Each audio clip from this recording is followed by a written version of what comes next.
I had Browns Nation reporter Jake Trotter on my show yesterday, and he said if the Browns lose this game Thursday night, it's going to go nuts. Those are his words. What do you think if the Browns should lose, the consequence will be on Thursday night? Greeny, if the Browns lose, it's DEFCON 1, baby. It is DEFCON 1 in Cleveland because let me tell you, two things. Number one, you get mollywopped by the Baltimore Ravens. And we all know the Baltimore Ravens are good, but that's never a good look on opening day. Then second, you go out here and lose a second straight divisional game in-state rivalry with the Cincinnati Bengals with a rookie quarterback? That is awful. That is awful. Look at what they've surrounded Baker Mayfield with, okay? Since Baker Mayfield has been the quarterback. They traded for Odell. They traded for Jarvis Landry. They signed Austin Hooper in free agency. Okay, they signed Jack Conklin at right tackle. Their number one pick this year was a left tackle. They've given Baker Mayfield everything, every type of resource possible to make him successful. And Greeny, if he loses this game, listen, don't let me tell you, but I just don't think the guy's very good. Well, so that really is the point. I get it. It's interesting how you pause. If they lose this game and then there's the long pause, the pause is really the interesting part here, right, Domonique? Like, if they lose this game, we all get it's terrible, it's disastrous. What exactly do you think happens, Domonique Foxworth, if they lose this game?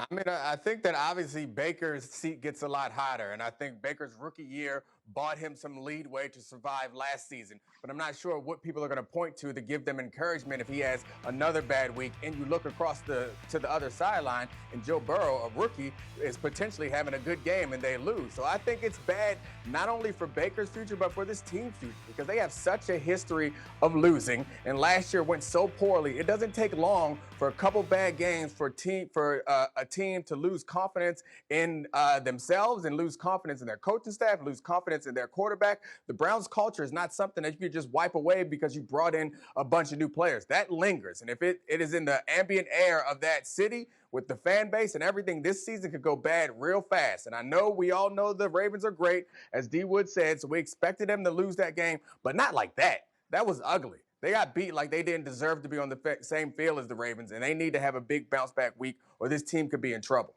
So, Dan Graziano, my insider, seated directly to my left. What should we expect there? Let's say they lose this game, and we're sitting here Friday morning. What kinds of conversations are reasonable to be having at that point?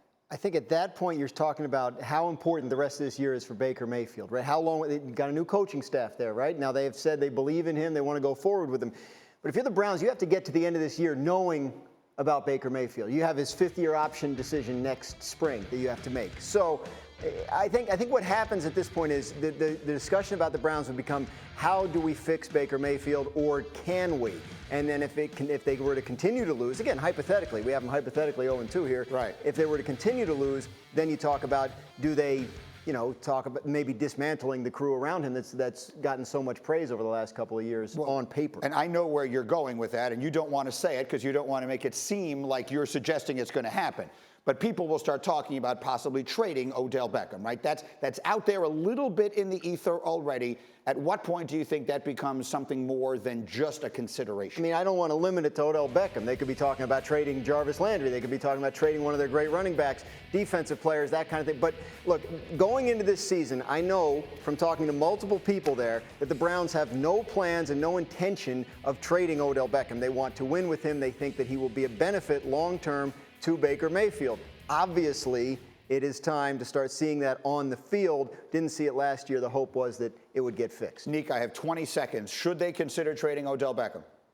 Absolutely not. I think Odell Beckham, they wouldn't get nearly what they traded away for him, and I think Odell Beckham is not the problem.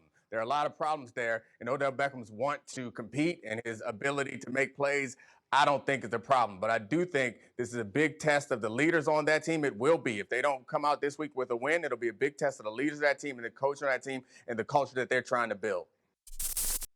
Thank you for watching ESPN on YouTube. For live streaming sports and premium content, subscribe to ESPN+.